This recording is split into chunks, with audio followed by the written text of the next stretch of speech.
So I usually make very scripted, well thought out, concise, high production quality guides. And I want to do that for Mina, but I'm gonna be honest, it's like 4th on my list. So it's gonna be a couple months before that happens. So I'm gonna make a quick and easy Mina guide here. It's gonna be a little more scuffed. I might yap a little bit too much. The visuals won't be as good because I'm just running around in the sandbox, live streaming. But hopefully it's enough that you start by picking Mina. And she's really pretty. And I really like her lore. You should read it sometime. I think she's really popular. She's just really hard. People see her design and they want to play her, but they don't really like... When you see Harasser, Nimble, and Vexing, you don't really know what she does, right? Like, you shoot her gun. Mina's a very high mobility, in and out, big burst damage kind of character. Like that. But she's not a character that can stay in for a long time. Like, you have to be very high mobility in and out. Like, your movement, I would say you're definitely... Good movement matters a lot more on a hero like this than someone who's just shooting their gun, like in Furnace or Raid, for example. Because you just can't get her value without being able to escape or get in and out quickly and easily. She's one of, if not the squishiest hero in the game. She's very strong in lane and in like the mid game, but as it gets later and later, if you're not super far ahead in money, or even if you are, you kind of fall off. Like, other heroes will be much stronger as the game goes on, at the very late game. Your job in the middle of the game is not to just sit behind the squad and farm or sit in a lane.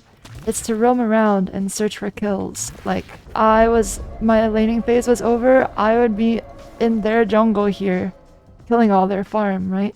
And if anyone came to me, then I would escape, I would run away. Or I might, which is why movement is so important, because if you don't have movement, then you'll be in their farm, and they come to you and you just die. Which is not good, you don't want to die, dying is bad.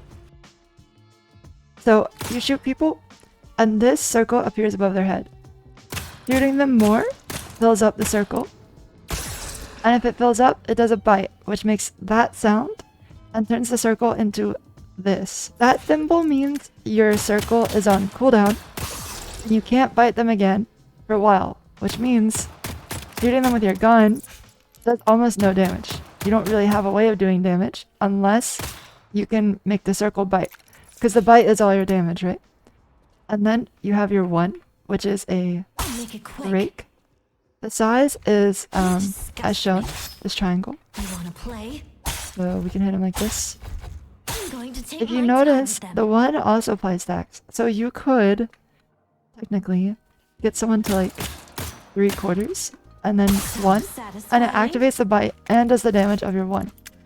Now, 2 quirks about the 1 is the more HP is missing, the more damage it does. So you see on a hero hit, 3% missing HP as damage. That is very strong, and it means that most of the time, you want to use your 1 after the bite, because that'll lower their HP to make your 1 do more damage. But I would say, especially when laning and in the early game, it's totally okay to use your 1 just for the extra like quarter of this bar. So like if I was laning against someone, for example, they're gonna know, oh, if I stay in Mina's line of sight for too long, he's gonna shoot me and proc the love bite. So once you get more and more, once you get higher and higher, people are not gonna just full peek you. So you can start using your 1 to just get that bite and then leave. But the very important thing about her is when you do the bite, you want to leave. Like, you no longer want to be engaged. It's all about in, bite 1, leave. This is your style. And the 2 is what helps you do that. So it makes you completely invulnerable. Like, you literally don't exist when you're in this platform. Nothing can hit you. You can't take damage. Anything that's attached to you, like a bebop bomb, will explode while you're in the bats and not hurt you. Which is very nice. So she's very good laning against bebop. Keep in mind, you can press it twice in 1 cooldown. And you can change the direction that it goes in. Also, you can go vertical or It's omnidirectional. It goes wherever you're pointing. So the best way to use this, in my opinion, is to use it vertically if you're escaping, because people have a hard time climbing. Like, not everyone's movement is amazing, and they might have a really hard time chasing you on top of a building. So like, where someone might have to do wall jump, mantle, double jump, wall chungus, freaking all of that to get up here and use 2 stamina, you can just... and you're gone. Not only did you get up there faster, but you didn't have to use any stamina, so the extra stamina you have up here helps you escape. That's one of the best ways to leave as her. Also, her ultimate is, This is where you die. it applies stacks, as you can see. It just did the bite. And it silences them. So, yeah. One interesting thing about it is, as you get more love bites throughout the game, it increases the amount of bats that are released, so your ult lasts longer. So, you infinitely scale the duration of your ult as you shoot more people throughout the game. Worth noting, this only starts happening once you have ult unlocked. So you can't do it in lane before your ult is unlocked. The love bites don't matter then. So yeah, I would say the best way to use the ult is you can go like this, this, this to finish a kill. Or if you're helping a teammate escape, you can do this and hit their entire other team and silence everyone. There's like a lot of reasons you'd want to silence someone. That's her abilities. There's some interesting things. There's a few ways to build her. Maxing 3 first can be good because it removes their stamina and slows them. So if you hit your love bite on someone, they're kind of just dead. They can't really escape. But you'll see a lot of builds max 2 first because this ability is just broken, and having it on a shorter cooldown means you are much more easily able to escape. Also, something to keep in mind, you can do 2, and there's a delay between each one. So you can do double jump, 2 dash, or like 2 dash, 2. Can't dash again, but yeah. The only thing I haven't seen is anyone maxing 1 first. I'm not worried about my health. I don't know. I feel like it's not that good, but it could be good. Who knows? I think the builds that I would recommend right now, I mean, this is obviously going to change because the game gets updated so much, but Ido, Zergy, and Cosmetical all have good builds. When you're in lane, you're very strong. You should not be afraid to engage people, because if you trade abilities, more likely than not, you will do more damage to them than they've done to you. So, for example, if I proc love bite on someone and hit my 1 and then run away, the amount of time that it took me to do that means I probably did way more damage to them than they did to me. It's just important that you get away after you do it. That's the most important part. You just enter, proc your love bite any way you can. I'd say in laning phase, if they're not peeking you long enough to do it with just bullets, you shouldn't be afraid to use your 1 to just get the love bite proc. Or even this and then shoot them. Very nice. Another thing is her 1 heals her. You see here it's 30 heal per kill. So not only do you get the lane healing, but as you buy items, you can eventually one-shot all 3 of these guys. But at the very beginning of the game, you have to shoot them a couple times. So like 1, 2, 1, 2, 1, 2, eat. And that would heal me for 90. And this heal also increases as you put more points into it. So 1 plus 20 heal per kill. Now it heals you for 150. And it also scales with spirit. So as you buy the first few items in your lane, now it heals me for 71 per kill. And if I upgrade it by 2 more points, it heals me for 119 per kill. And look, I have 600 HP. So if I come up here and I just one-shot these guys, it heals me for half my health. Which is insane. One of the reasons she's a very strong laner is because you're doing this trade where you do a shit ton of damage to them, and then you back up, and you just have a lunch break and heal all the damage that they did to you. You can even do it like mid-fight or while you're running away.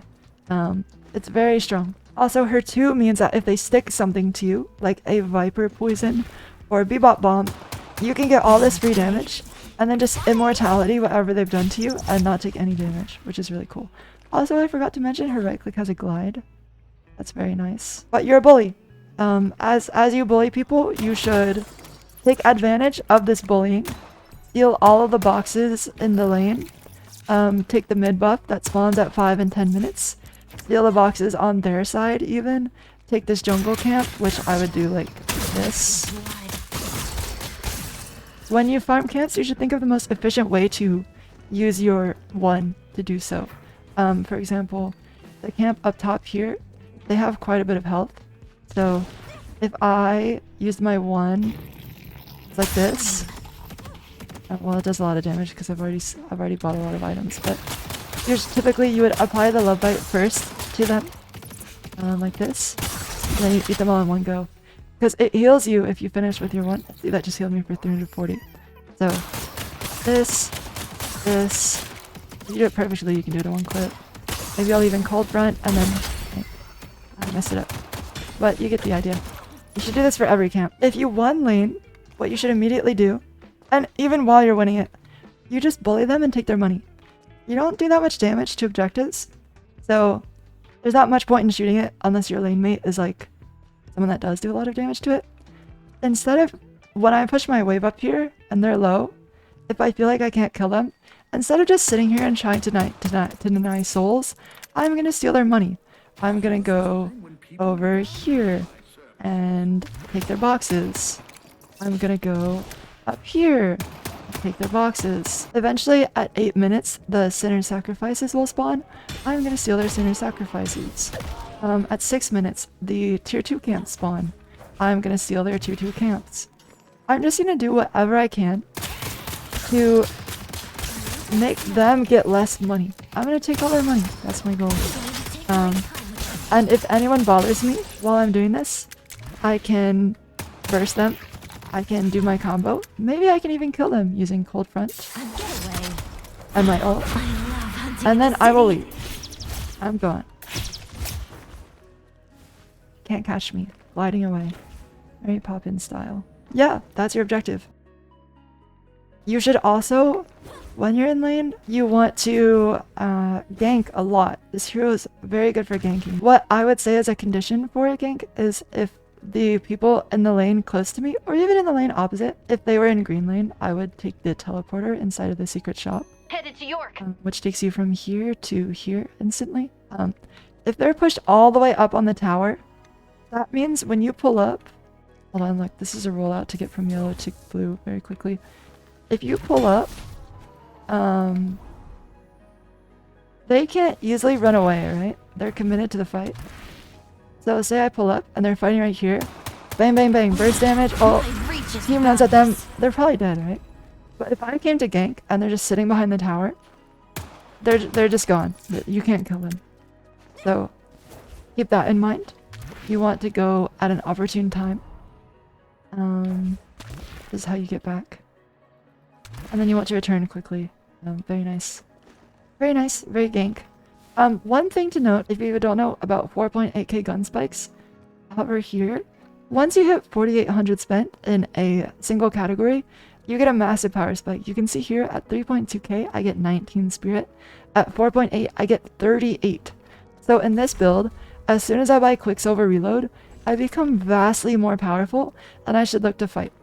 Especially if I've gotten that boost before my lane opponents have, I really want to beat them up. It matters for vitality and gun as well. Once you're on Mina and you've hit your 4.8 gun spike, rather than just trying to get your love bite, which like before I was telling you, oh, it's okay to just use your one to get the love bite, right? Now, you want to mag dump them and use your one as late as possible. You can see when I have nothing, even maybe I have level 2 or whatever.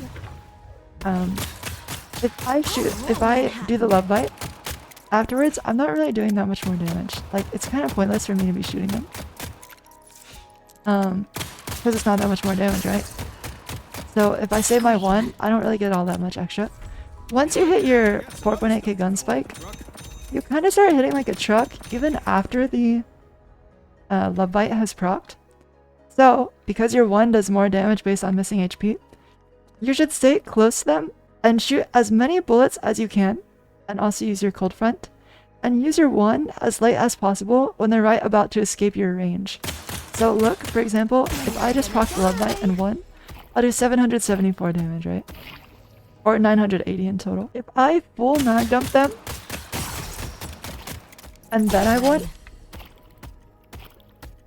look, I did 400 more damage. And I missed a bullet.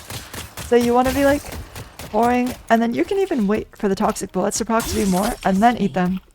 You can really min-max this, and if you do this with Cold Front too,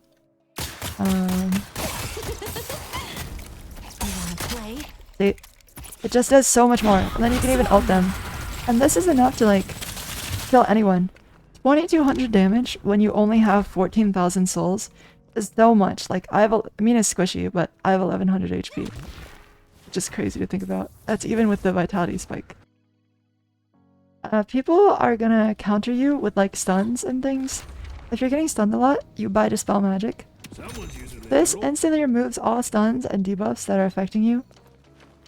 So for example, another common way to counter Mina is to buy the item Slowing Hex.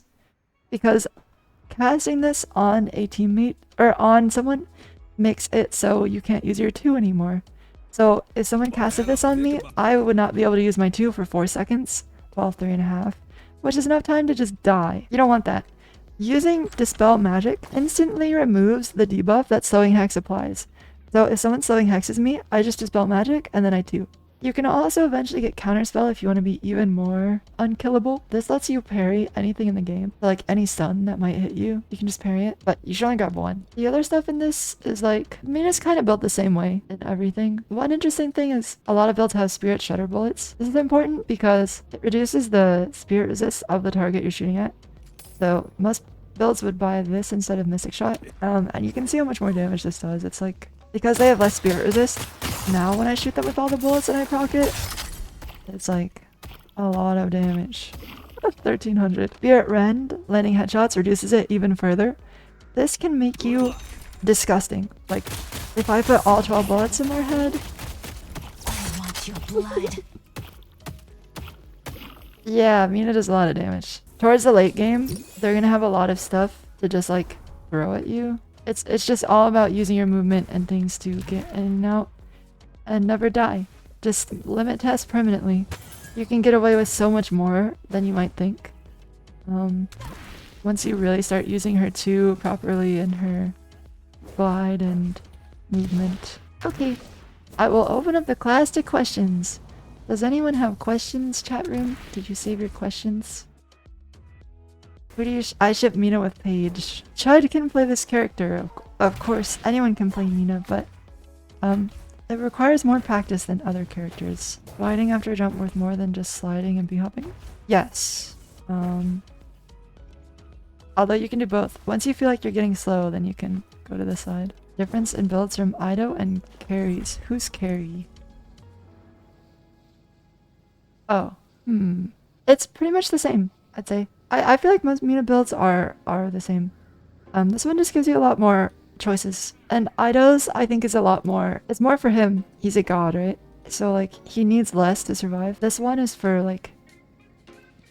I'd say this is more accessible, although less accessible because there are so many options. There's so many options. Scaring me. But, like, Spirit Shielding makes you a bit tankier against Spirit Heroes. Reactive Barrier, if you get stunned, gives you a huge shield. You can see it scales based on spirit power, so a 400 HP barrier is 1/3 of my health bar, which is crazy. And then Spiritual Overflow also makes it so your left clicking just like autos do more. And Kinetic Dash, this is if you buy this, you really need to think about it. Dash jumping gives you an increased rate of fire. So what you want to do with this item is dash jump and then start applying your debuffs.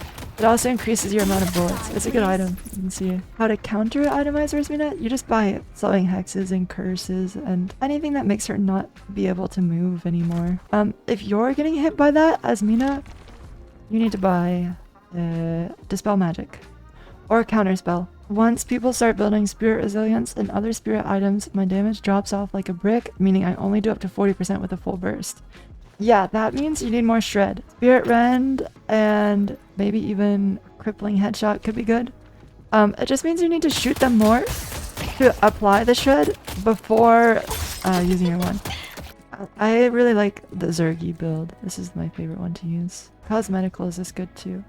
Although this carries looks good, I think. I think there's just so many options that you'll end up being suboptimal, because like, unless you're really nerdy about items, I prefer not to think. The person you lane with is too aggressive for you to rotate or steal jungle without them dying. You could be like, yo, the way I do it is like, yo, I'm going blue for a gank, or I'll ping it. It lets my team know that, it lets blue lane know that I'm going there, or whatever lane I'm going to, so they can set up to help me when I get there. And it also tells my lane teammate to not run it down. If they're running it down, that's unfortunate. You could be like, yo, when I leave, do you mind playing a little bit more passive? Other than asking them, there's not really much you can do but hope that they do the right thing. But I don't think the answer is to just stay in lane and lane with them. Although, I don't know, give it a try. If you're really strong, you can definitely, like, make it easier for them. What I'll do as well is, like, because I'm roaming, it doesn't mean I can't come back, right? Like, if my teammate's, like, alone in the lane, usually that means they're gonna push into you, so I'll just come back and we'll kill them. Focus lens? I've never bought focus lens on her. It might be good. I'd say, like, item stuff is not as important to mention because that's just things you I don't need to be figure up out with close to time. kill Like, someone. experiment it with yourself, you know, read up on it, read what it does, and think like, is this good for me? If itemization is something that interests you, then it's definitely important to know what they do and experiment for yourself. Maybe even make your own build. To me, I don't care too much about it. I would say, like, if on a level of skills, I would say like my movement is very high. My itemization is probably the worst of everything. And I'm still almost the highest rank in the game, so it doesn't matter if you don't want it to matter, but it can matter if you do. If your team is getting stomped but you're winning lane, you roam. You go to other lanes and beat them up. Because your team getting stomped means they're pushed really far ahead, right? So they shouldn't be able to escape when you pull up. Rem is just really annoying in lane. Yeah, his heal is a lot. Sometimes you have a lane where they're too tanky, or you too, but pretty much the answer to all of these laning things is going to be like, you gotta go somewhere else. You shouldn't feel incredibly committed to your lane. If you're laning against like Rem and Victor, they heal 1,000,000. Your trades don't actually do anything because they're just going to heal all the damage that you've done. So if I'm laning against Rem and Victor, every time I push the wave, I'm just going to be looking to gank. Like, I don't have to stay here. There's no obligation to. Actually, me leaving, depending on who my teammate is, can be good because they're getting more money. I'll just go to where I'll just go to where the money is. The tower doesn't actually matter that much. All it really is a shop. When Deathy was coaching me, he was saying to think of the tower as the same value as the sinner's sacrifice, and I agree with that. It's definitely improved my game a lot now that I value them less. Oh, that is one thing. Mina does not do a lot of objective damage. So, like, your value comes from killing them and setting your team up to destroy the objectives. I mean, killing the other team, rather. And from stealing the other team's money so that your team has a better chance of fighting. The dream on Mina is to be more fed than the other team and just be like freaky in their jungle, taking everything. And if anyone pulls up, you just kill them. She's also an incredibly fast jungler because of her one. The first movement tech I'd recommend anyone to learn, no matter the hero, is the zipline dash. And to learn where all the vents are. This makes your rotation so much faster. Like, what I said about ganking, it matters a lot if you know how to quickly get from one lane to the other. Like, if I was laning blue and I want to go green, I would come over here. The shopkeeper is a little much for me, but I would go his wares this. are good. I would slide, and then wall jump off this, and then dash. And I'm green now. And if I wanted to leave green, then I know a route to do that as well. I go back to the zipline, I zipline dash, go to the vent. Oh, and I should explain how to do the zipline tech actually. I'll explain it more in depth in a YouTube short later. I plan on making that, but you crouch and then you dash. That's the essence of it. You can double jump to keep your speed. If you're a real pro, you want to do it on hard mode. You should dash diagonally, so forward and right or forward and left, because that gives you a little bit more speed. But doing it with just forward is perfectly acceptable. You don't actually lose that much. Ability upgrades just depends on the build. There's so many ways to play it, you should try everything. I'd say try out a bunch of different builds on the top daily and see which ones you like. And make sure you're informed on what the 3 of each ability does. I'd say when you go to the shop, you should buy something that gets rid of the most money. Like if I came up here and I had like 2,500, I would buy something that costs 2,400 rather than something that costs like 16. Just whatever gets rid of the most money. But you also don't want to go too far out of order for your build. It's like a balance. You'll figure it out. There's so many things that are like very difficult to answer that I'll say like you'll just figure it out with time. Because that's really the only way. I can't explain every situation. There's too many. And I don't even know the answer to all of them myself. 2 or 300 eat. One interesting thing about maxing 2 is it allows you to be so much more aggressive than you usually could be. It's on a 32-second cooldown. And if you buy a compressed cooldown and put it on 2, it becomes 26. If you max it, it's a 14-second cooldown. That means you can literally use it twice in the same fight, oftentimes. And it just lets you get away with things that are much more risky. I wouldn't even say there's like a correct ability to max out first. Just different playstyles for each one. And worth trying all of them. It even varies from game to game, like which one you should do. Although I'm not sweaty enough to change my ability order per game. I just follow one guide and I never change anything. Don't be like me. But I am. You can't get very far being like that. So that's Mina. Mina, ha, rise, and take what you deserve. I will close questions now. Video over. Goodbye.